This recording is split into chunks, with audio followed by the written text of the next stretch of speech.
सकते हैं, तो इस समय रूस यूक्रेन के बीच जो भी हो रहा है उसमें उनकी या भारत की भूमिका क्यों नहीं दिखाई देती है।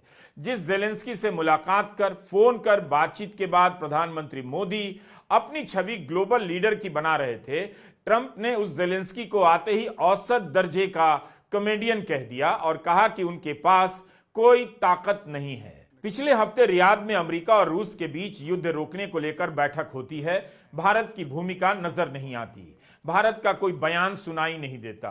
केवल यही खबर है कि G20 की साइडलाइन पर विदेश मंत्री एस जयशंकर ने रूस के विदेश मंत्री से यूक्रेन और रियाद की बैठक के बारे में बात की है और तय किया है कि आगे भी इस बारे में संपर्क में रहेंगे।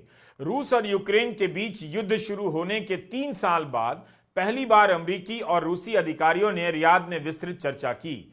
4 घंटे तक चली इस बैठक में यूक्रेन को शामिल ही नहीं किया गया और ट्रंप यूक्रेन पर आरोप लगाते नजर आए।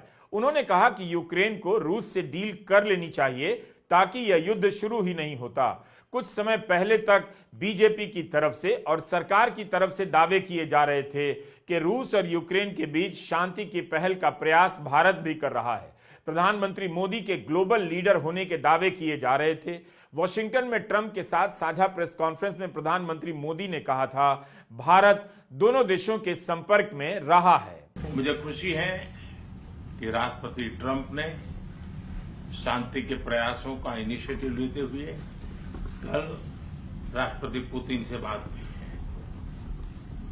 है। दुनिया का एक सोच रही है कि भारत न्यूट्रल है।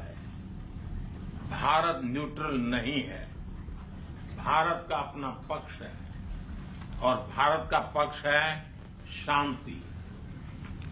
हम पहले दिन से ही, और मैंने राष्ट्रपति पुतिन को उनकी मौजूदगी में मीडिया के सामने कहा था कि ये समय युद्ध का नहीं है और मेरा एक कन्विक्शन है कि समस्याओं का समाधान युद्ध के मैदानों में नहीं निकलता है, वो टेबल पर चर्चा करके ही निकलता है। प्रधानमंत्री मोदी का यह बयान सुनने में आकर्षक लग सकता है, लेकिन कूटनीति की कसौटी पर कभी कसकर देखिएगा, पता चलेगा कि इसका क्या मतलब है। उनका यह कहना कि भारत न्यूट्रल नहीं है, भारत शांति के पक्ष में है, यह केवल शब्दों का हेरफेर है। शांति के पक्ष में तो नेतन्याहू भी खुद को बताते हैं, गजा पर बम गिराकर कहते हैं वे शांति के लिए कर रहे हैं, तो शांति के पक्ष में सभी नजर आते हैं, चीन से लेकर यूरोप और अमेरिका भी। मगर आप ट्रंप या नेटो की भाषा और आधिकारिक बयानों को देखिए, शांति के पक्ष में खड़े होते हुए भी सभी देश अपना